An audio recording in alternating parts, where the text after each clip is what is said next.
ಇನ್ನು ಸದನದಲ್ಲಿ ಕೋಲಾಹಲಕ್ಕೆ ಕಾರಣವಾಗಿದೆ ಮಹೇಶ್ ತಿಮ್ಮರೋಡಿ ಹೇಳಿಕೆ.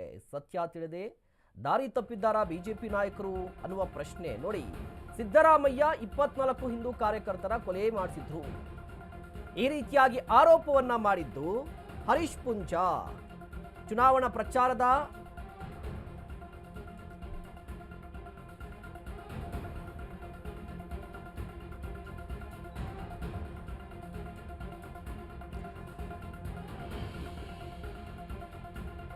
ಎರಡ್ 2023 ಕರ್ನಾಟಕ ವಿಧಾನಸಭಾ ಚುನಾವಣೆಯ ಸಂದರ್ಭದಲ್ಲಿ ಹರೀಶ್ ಪೂಂಜಾ ಬಹಿರಂಗ ಸಭೆಯಲ್ಲಿ ಸಿದ್ದರಾಮಯ್ಯನವರ ವಿರುದ್ಧ ಕಿಡಿಕಾರ್ತಾರೆ. ಸಿದ್ದರಾಮಯ್ಯ 24 ಹಿಂದೂ ಕಾರ್ಯಕರ್ತರ ಕೊಲೆಗೆ ಕಾರಣಕರ್ತರು. ಬಹಿರಂಗ ಹೇಳಿಕೆ ಇದು.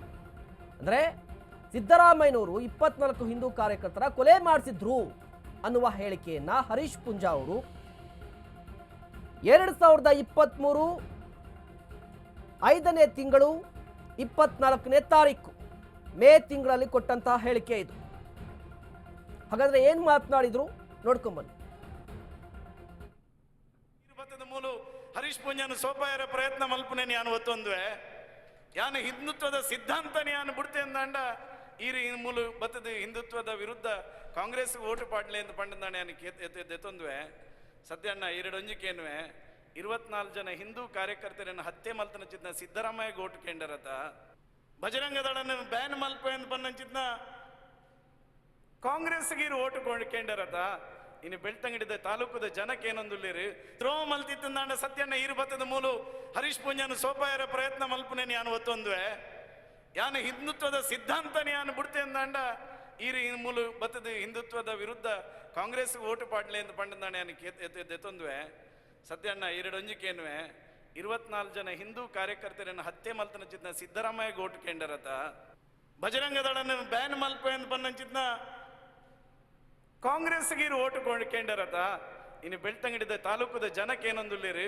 ತ್ರೋ ಮಲ್ತಿತ್ತಂದಾಂಡ ಸತ್ಯಣ್ಣ ಬತ್ತದ ಮೂಲು ಹರೀಶ್ ಪೂಂಜಾನು ಸೋಪಾಯರ ಪ್ರಯತ್ನ ಮಲ್ಪನೆ ನಾನು ಒತ್ತೊಂದುವೆ ಯಾನು ಹಿಂದುತ್ವದ ಸಿದ್ಧಾಂತ ನಾನು ಬಿಡ್ತೆ ಅಂದಾಂಡ ಈ ಮೂಲು ಬತ್ತದ ಹಿಂದುತ್ವದ ವಿರುದ್ಧ ಕಾಂಗ್ರೆಸ್ ಓಟು ಪಾಡ್ಲೆ ಅಂತ ಪಂಡದಾನೆ ಎತ್ತೊಂದುವೆ ಸದ್ಯಣ್ಣ 2 ಒಂಜಿಕೇನುವೆ 24 ಜನ ಹಿಂದೂ ಕಾರ್ಯಕರ್ತರನ್ನು ಹತ್ಯೆ ಮಲ್ತನ ಚಿತ್ನ ಸಿದ್ದರಾಮಯ್ಯ ಓಟು ಕೇಂದ್ರತ ಬಜರಂಗ ದಳನ ಬ್ಯಾನ್ ಮಲ್ಪ ಎಂದು ಪನ್ನಂಚಿತ್ನ ಕಾಂಗ್ರೆಸ್ಗೆ ಓಟು ಕೇಂದ್ರತ ಇನ್ನು ಬೆಳ್ತಂಗಡಿದ ತಾಲೂಕದ ಜನಕ್ಕೆ ಏನೊಂದುಲ್ಲಿರಿ ತ್ರೋ ಮಲ್ತಿತ್ತಂದಾಂಡ ಸತ್ಯಣ್ಣ ಬತ್ತದ ಮೂಲು ಹರೀಶ್ ಪೂಂಜಾನು ಸೋಪಾಯರ ಪ್ರಯತ್ನ ಮಲ್ಪನೆ ನಾನು ಒತ್ತೊಂದುವೆ ಯಾನು ಹಿಂದುತ್ವದ ಸಿದ್ಧಾಂತ ನಾನು ಬಿಡ್ತೆ ಅಂದಾಂಡ ಈ ಮೂಲು ಬತ್ತದ ಹಿಂದುತ್ವದ ವಿರುದ್ಧ ಕಾಂಗ್ರೆಸ್ ಓಟು ಪಾಡ್ಲೆ ಅಂತ ಪಂಡದಾನೆ ಎತ್ತೊಂದುವೆ ಸದ್ಯಣ್ಣ 2 ಒಂಜಿಕೇನುವೆ 24 ಜನ ಹಿಂದೂ ಕಾರ್ಯಕರ್ತರನ್ನು ಹತ್ಯೆ ಮಲ್ತನ ಚಿತ್ನ ಸಿದ್ದರಾಮಯ್ಯ ಓಟು ಕೇಂದ್ರತ ಬಜರಂಗ ದಳನ ಬ್ಯಾನ್ ಮಲ್ಪ ಎಂದು ಪನ್ನಂಚಿತ್ನ ಕಾಂಗ್ರೆಸ್ಗೆ ಓಟು ಕೇಂದ್ರತ ಇನ್ನು ಬೆಳ್ತಂಗಡಿದ ತಾಲೂಕದ ಜನಕ್ಕೆ ಏನೊಂದುಲ್ಲಿರಿ ತ್ರೋ ಮಲ್ತಿತ್ತಂದಾಂಡ ಸತ್ಯಣ್ಣ ಬತ್ತದ ಮೂಲು ಹರೀಶ್ ಪೂಂಜಾನು ಸೋಪಾಯರ ಪ್ರಯತ್ನ ಮಲ್ಪನೆ ನಾನು ಒತ್ತೊಂದುವೆ ಯಾನು ಹಿಂದುತ್ವದ ಸಿದ್ಧಾಂತ ನಾನು ಬಿಡ್ತೆ ಅಂದಾಂಡ ಈ ಮೂಲು ಬತ್ತದ ಹಿಂದುತ್ವದ ವಿರುದ್ಧ ಕಾಂಗ್ರೆಸ್ ಓಟು ಪಾಡ್ಲೆ ಅಂತ ಪಂಡದಾನೆ ಎತ್ತೊಂದುವೆ ಸದ್ಯಣ್ಣ 2 ಒಂಜಿಕೇನುವೆ 24 ಜನ ಹಿಂದೂ ಕಾರ್ಯಕರ್ತರನ್ನು ಹತ್ಯೆ ಮಲ್ತನ ಚಿತ್ನ ಸಿದ್ದರಾಮಯ್ಯ ಓಟು ಕೇಂದ್ರತ ವೀಕ್ಷಕರೇ, ಕೇಳಿಸ್ಕೊಂಡ್ರಲ್ವಾ? ಹರೀಶ್ ಪೂಂಜಾ 24/5/2023ನೇ ತಾರೀಕು ಕೊಟ್ಟಂತ ಹೇಳಿಕೆ ಬಹಿರಂಗ ಸಭೆಯಲ್ಲಿ. ನಾನು ಹಿಂದುತ್ವಕ್ಕೆ ದ್ರೋಹವನ್ನ ಮಾಡಿದ್ರೆ ಸತ್ತಣ್ಣನನ್ನ ವಿರುದ್ಧ ಪ್ರಚಾರವನ್ನ ಮಾಡಬಹುದಿತ್ತು. ನಾನು ಹಿಂದುತ್ವದ ವಿರುದ್ಧ ಮಾತನಾಡಿಲ್ಲ, ಹಿಂದುತ್ವದ ವಿರುದ್ಧವಾಗಿ ನಿಂತ್ಕೊಂಡಿಲ್ಲ.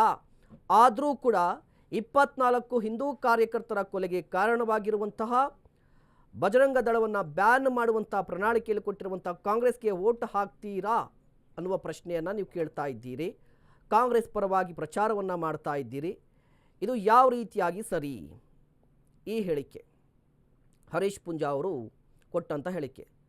ಅಲ್ಲಿ ಲೋಕಲ್ ಲೀಡರ್ ಸತ್ಯಣ್ಣ ಅವರು ಕಾಂಗ್ರೆಸ್ ಪರವಾಗಿ ಪ್ರಚಾರವನ್ನು ಮಾಡ್ತಾಯಿದ್ರು. ಅವರನ್ನು ಉಲ್ಲೇಖಿಸಿ ಹರೀಶ್ ಪೂಂಜಾ ಅವರು ಕೂಡ ರಿಯಾಕ್ಟ್ ಮಾಡ್ತಾಯಿದ್ರು. ಆಗ ಸಿದ್ದರಾಮಯ್ಯನವರು 24 ಹಿಂದೂ ಕಾರ್ಯಕರ್ತರ ಕೊಲೆ ಮಾಡಿದ್ದಾರೆ ಅನ್ನುವ ಹೇಳಿಕೆಯನ್ನು ಕೊಟ್ಟಿದ್ದರು. ಆ ಹೇಳಿಕೆಯನ್ನು ಉಲ್ಲೇಖಿಸಿ 26ನೇ ತಾರೀಕು ಮಹೇಶ್ ತಿಮ್ಮರೋಡಿ ಅವರು ಮಾತನಾಡ್ತಾರೆ. ನೋಡಿ, ನಮ್ಮ ಶಾಸಕರು ಸಿದ್ದರಾಮಯ್ಯನವರ ವಿರುದ್ಧ ಈ ರೀತಿಯಾಗಿ ಆರೋಪವನ್ನು ಮಾಡಿದ್ದಾರೆ. ನಮ್ಮ ತಾಲೂಕಿಗೆ ಅವರೇ ಸುಪ್ರೀಂ, ಅವರೇ ಮೊದಲ ಪ್ರಜೆ. ಸೊ ಅವರ ಹೇಳಿಕೆಯನ್ನು ಉಲ್ಲೇಖಿಸಿ, ಜೊತೆಗೆ ಅವರ ಹೇಳಿಕೆಯನ್ನು ನಾನು ನಂಬ್ತಾ ಇದ್ದೀನಿ. ಈಗ ಇದ್ರ ಬಗ್ಗೆ ತನಿಖೆ ಆಗಬೇಕಿದೆ. ಒಂದು, ಹರೀಶ್ ಪೂಂಜಾ ಹೇಳಿಕೆಯ ಪ್ರಕಾರ ಸಿದ್ದರಾಮಯ್ಯನವರು ತಪ್ಪು ಮಾಡಿದರೆ ಅವರ ವಿರುದ್ಧ ಕ್ರಮ ಆಗಬೇಕು, ಅವ್ರು ರಾಜೀನಾಮೆ ಕೊಡಬೇಕು. 24 ಹಿಂದೂ ಕಾರ್ಯಕರ್ತರ ಕೊಲೆಗೆ ಕಾರಣವಾಗಿದ್ದರೆ ಅವ್ರು ರಾಜೀನಾಮೆ ಕೊಡಬೇಕು. ಇಲ್ಲ, ಹರೀಶ್ ಪೂಂಜಾ ಸುಳ್ಳು ಹೇಳ್ತಾ ಇದ್ದರೆ ಹರೀಶ್ ಪೂಂಜಾ ವಿರುದ್ಧ ಕ್ರಮ ಆಗಬೇಕು ಅಂತ ಒತ್ತಾಯಿಸಿದರು ಮಹೇಶ್ ತಿಮ್ಮಾರೋಡಿ ಅವರು. ಆ ಹಳೆಯ ವಿಡಿಯೋವನ್ನು ಇವತ್ತು ಬಿಜೆಪಿ ನಾಯಕರು ಸದನದಲ್ಲಿ ಪ್ರಸ್ತಾಪಿಸಿದರು. ಈ ಬಗ್ಗೆ ಇನ್ನಷ್ಟು ಮಾಹಿತಿಯನ್ನು ಪಡೆಯೋಣ. ನೇರ ಸಂಪರ್ಕದಲ್ಲಿ ಜಾಯಿನ್ ಆಗ್ತಾ ಇದ್ದಾರೆ ನಮ್ಮ ಪ್ರತಿನಿಧಿ ವಿವೇಕ್. ವಿವೇಕ್, ಈಗಾಗಲೇ ನೋಡ್ತಾ ಇದ್ವಿ ಸದನದಲ್ಲಿ ಇವತ್ತು ಬೆಳಗ್ಗೆಯಿಂದ ಏನಾಯಿತು ಅಂತ ಹೇಳಿ. ಇದ್ರ ಜೊತೆಗೆ ಒಂದು ವಿಡಿಯೋ ಕೂಡ ವೈರಲ್ ಆಗ್ತಾ ಇದೆ. ಆ ವಿಡಿಯೋ ಏನು ಅಂತ ಹೇಳಿದ್ರೆ, ಒಂದು ಹರೀಶ್ ಪೂಂಜಾ ಅವರ ಹೇಳಿಕೆಯನ್ನು ಮಹೇಶ್ ತಿಮ್ಮಾರೋಡಿ ಅವರು ಉಲ್ಲೇಖಿಸಿ ಮಾತನಾಡಿದ್ರು. ಆ ವಿಡಿಯೋವನ್ನು ಇಟ್ಕೊಂಡು ಬಿಜೆಪಿ ನಾಯಕರು ಮಾತನಾಡ್ತಾ ಇದ್ರು ಇವತ್ತು ಸದನದಲ್ಲಿ ಅಂತ. ಹಾಗಾದ್ರೆ ಸತ್ಯ ಗೊತ್ತಿರಲಿಲ್ವಾ ಬಿಜೆಪಿ ನಾಯಕರಿಗೆ?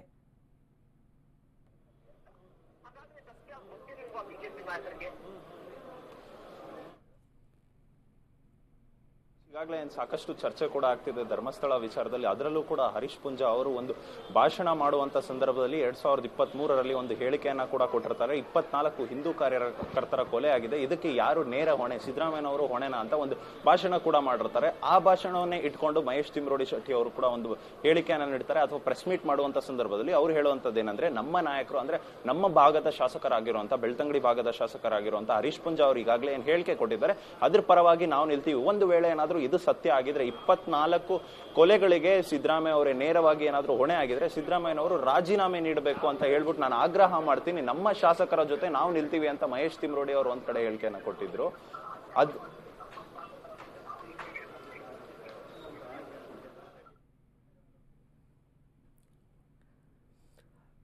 ನೋಡಿ, ನೀವು ಹೇಳ್ತಾ ಇದ್ರಿ ಅದು ಹಳೆಯ ವಿಡಿಯೋ ಅಂತ ಹೇಳಿ. ಹಾಗಾದ್ರೆ ಬಿಜೆಪಿ ನಾಯಕರು ಈ ವೈರಲ್ ವಿಡಿಯೋ ಬಗ್ಗೆ ಯಾಕಷ್ಟೊಂದು ಇಂಟ್ರೆಸ್ಟ್ ಇತ್ತು? ಮತ್ತೆ ನಿನ್ನೆ ತಾನೇ ಸುದ್ದಿಗೋಷ್ಠಿ ನಡೆಸಿದ್ದಾರೆ ಅಂತ ಹೇಳಿ ಆರಶಕ್ ಅವರು ಕೂಡ ಮಾತನಾಡ್ತಾ ಇದ್ರು.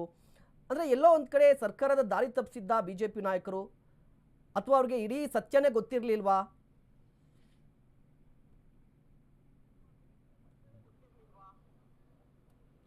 ಎಸ್ ಮಹೇಶ್, ಈಗಾಗಲೇ ಹೇಳಿದಂತೆ ನೀವು ಖಂಡಿತವಾಗ್ಲೂ ಕೂಡ ಯಾವುದು ಬಿಜೆಪಿ ನಾಯಕರಿಗೆ ಇದು ಹಳೆಯ ವಿಡಿಯೋ ಅಂತ ತಿಳಿದಿರಲಿಲ್ಲ ಸಾಕಷ್ಟು ಜನರಿಗೆ ಅಂತಾನೆ ಹೇಳ್ಬೋದು. ಯಾಕಂದ್ರೆ ಪ್ರಮುಖವಾಗಿ ಈ ವಿಡಿಯೋ ಅಲ್ಲಿ ಹರಿ ಬಂದದ್ದು ಕ್ಷಣಗಳು ಯಾವುದು ಅಂತ ಗಮನಿಸ್ತಾ ಹೋದ್ರೆ, ಈಗಾಗಲೇ ಮಹೇಶ್ ತಿಮ್ಮಾರೋಡಿ ಶೆಟ್ಟಿ ಅವರು ಏನ್ ಹೇಳಿಕೆಯನ್ನ ನೀಡಿದ್ರು, ಸಿದ್ದರಾಮಯ್ಯನವರೇ ಕೊಲೆಗಡಕರು 24 ಕೊಲೆಗಳನ್ನ ಮಾಡಿದ್ರೆ ಅವ್ರು ಕೂಡಲೇ ರಾಜೀನಾಮೆ ನೀಡಬೇಕು ಅನ್ನೋ ಒಂದು ಅಂಶ ಮಾತ್ರ, ಆ ಕ್ಲಿಪ್ಪಿಂಗ್ ಮಾತ್ರ ಏನಿತ್ತು ಆ ಕ್ಲಿಪ್ಪಿಂಗ್ ನ ಮಾತ್ರ ಕಟ್ ಮಾಡಿ ಈಗ ಒಂದು ಇತ್ತೀಚಿನ ದಿನಗಳಲ್ಲಿ ಸಾಕಷ್ಟು ವೈರಲ್ ಕೂಡ ಆಗಿತ್ತು. ಈ ವಿಚಾರವನ್ನ ಇಟ್ಕೊಂಡು ಸದನದಲ್ಲೂ ಕೂಡ ಬಿಜೆಪಿ ನಾಯಕರು ಪ್ರಸ್ತಾಪ ಮಾಡಿದ್ರು. ಆದ್ರೆ ಇದರ ಮೂಲ ಹಿನ್ನೆಲೆಯನ್ನ ಹುಡುಕ್ತಾ ಹೋದ್ರೆ 2023ರಲ್ಲಿ ಹರೀಶ್ ಪೂಂಜಾ ಅವರು ಏನೊಂದು ಭಾಷಣದಲ್ಲಿ ಮಾತಾಡಿದ್ರು, ಆ ಭಾಷಣದ ಪ್ರತಿಯಾಗಿ ಮಹೇಶ್ ತಿಮ್ಮಾರೋಡಿ ಅವರು ಕೂಡ ಮಾತನಾಡ್ತಾರೆ. ಆದ್ರೆ ಹರೀಶ್ ಪೂಂಜಾ ಅವರು ಹೇಳಿದಂತ ಒಂದಿಷ್ಟು ಅಂಶಗಳನ್ನ ಹೊರತುಪಡಿಸಿ ಒಂದ್ ರೀತಿ ಬೇರೆಯಾಗಿ ಕೂಡ ಮಾತಾಡ್ತಾರೆ ಮಹೇಶ್ ತಿಮ್ಮಾರೋಡಿ ಅವರು. ಯಾಕಂದ್ರೆ ಒಂದು ವೇಳೆ ಏನಾದ್ರೂ ಸಿದ್ದರಾಮಯ್ಯನವರು ಮಾಡಿದ್ರೆ ಸಿದ್ದರಾಮಯ್ಯನವರಿಗೆ ಒದ್ದು ಒಳಗಾಕ್ಬೇಕು, ಜೈಲಿಗೆ ಹಾಕ್ಬೇಕು ಅನ್ನೋ ಒಂದು ಮಾತುಗಳನ್ನ ಕೂಡ ಆಡ್ತಾರೆ. ಅದು ಕೂಡ ಪ್ರಮುಖವಾಗಿ ಒಂದಿಷ್ಟು ಕಾರಣಗಳು ಕೂಡ ಈಗ ನೇರವಾಗಿ ಅಂದ್ರೆ ಈಗಾಗಲೇ ಏನ್ ವೈರಲ್ ಆಗಿತ್ತು ಆ ವಿಡಿಯೋ, ಅದಕ್ಕೆ ಸಾಕಷ್ಟು ಕಾರಣಗಳು ಕೂಡ ಸಿಕ್ತು. ಅಂದ್ರೆ ಯಾಕಂದ್ರೆ ಬಿಜೆಪಿ ಅವರು ಸಾಕಷ್ಟು ಈಗಾಗಲೇ SIT ತನಿಖೆ ಆಗಿರ್ಬೋದು, ಮತ್ತೆ ಆ ಅನಾಮಿಕ ವ್ಯಕ್ತಿ ಆಗಿರ್ಬೋದು, ಇದು ಎಲ್ಲವೂ ಕೂಡ ಷಡ್ಯಂತ್ರ ಅಂತ ಸಾಕಷ್ಟು ವಿರೋಧ ಕೂಡ ವ್ಯಕ್ತಪಡಿಸೋದಕ್ಕೆ ಪ್ರಾರಂಭ ಮಾಡಿದ್ರು. ಮತ್ತೆ ಬಿಜೆಪಿ ಅವರು ಇಲ್ಲಿಂದ ಧರ್ಮಸ್ಥಳ ಚಲೋ ಯಾತ್ರೆ ಕೂಡ ಮಾಡಿದ್ರು. ಎಲ್ಲ ಒಂದ್ ಕಡೆ ಧರ್ಮಸ್ಥಳದ ಜೊತೆಗೆ ನಿಲ್ಲುವಂತ ಕೆಲಸಗಳು ಸಾಕಷ್ಟು ಬಿಜೆಪಿಗೆ ಅವರು ಕೂಡ ಮಾಡಿದ್ರು. ಯಾಕಂದ್ರೆ ಇಲ್ಲಿ ಮಾಸ್ಕ್ ಮ್ಯಾನ್ ಹೇಳ್ತಕ್ಕಂಥದ್ದು ಮತ್ತೆ SIT ತನಿಖೆ ಇದೆಲ್ಲವೂ ಕೂಡ ಬೇಕಿರಲಿಲ್ಲ. ಯಾಕಂದ್ರೆ ಈಗಾಗಲೇ 13 ಪಾಯಿಂಟ್ಗಳು ಕೂಡ ತನಿಖೆ ಮಾಡೋದಕ್ಕೆ SIT ಅವರು ಮಾರ್ಕ್ ಮಾಡಿದ್ರು. ಅಲ್ಲಿ ಏನು ಕೂಡ ಸಿಗದ ಕಾರಣದಾಗಿ ಬಿಜೆಪಿ ಅವರು ಒಂದ್ ಕಡೆ ನೇರವಾಗಿ ಧರ್ಮಸ್ಥಳ ಪರವಾಗಿ ಸ್ಟ್ಯಾಂಡ್ ಅನ್ನ ತೆಗೆದುಕೊಂಡಿದ್ರು. ಹಾಗಾಗಿ ಮಹೇಶ್ ತಿಮ್ಮಾರೋಡಿ ಶೆಟ್ಟಿ ಅವರು ಕೂಡ ಈಗಾಗಲೇ ಹೇಳಿರುವಂತ ಹೇಳಿಕೆಯನ್ನ ಕೂಡ ಗಮನಿಸಿ ಈ ವಿಚಾರವನ್ನ ಸದನದಲ್ಲೂ ಕೂಡ ಪ್ರಸ್ತಾಪ ಮಾಡಿದ್ರು ಅನ್ನೋ ಒಂದು ಅಂಶಗಳು ಇಲ್ಲಿ ಕ್ಲಿಯರ್ ಆಗಿ ಕಂಡು ಬರ್ತಾ ಇದೆ ಮಹೇಶ್.